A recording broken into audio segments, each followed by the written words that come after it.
सनई चौकडे ह्या मालिकेच्या आजच्या भागात शरूने असं काय केलं की जयचा राग अक्षरशः 7व्या आसमंतात पोहोचला आणि काही क्षणातच तोच जय तिच्यासोबत ढोल वाजवताना दिसला.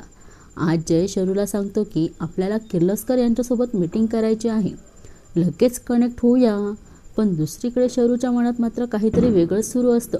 ती स्वामींच्या पाया पडते आणि घरी जाण्याची तयारी करत असल्याचं दाखवतं.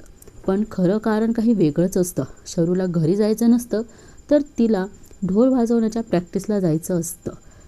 जयला मात्र शरूच्या वागण्यात काहीतरी गडबड असल्याचा संशय येतो. त्यामुळे तो तिच्या मागे जातो आणि तिथे जे दृश्य त्याच्या डोळ्यांसमोर येतं ते पाहून जयचा पारा चढतो.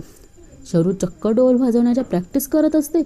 जय तिच्याजवळ जात संतापून म्हणतो, हेच का तुझं महत्त्वाचं काम होतं, ढोल बडवणं?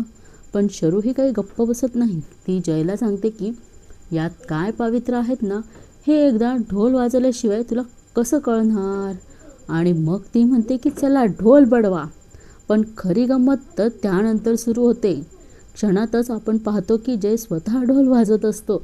आत्तापर्यंत संतापलेला जय ढोल वाजवत शांत होतो आणि त्याच्या चेहऱ्यावर एक सुंदर निर्मळ हास्य उमटतं.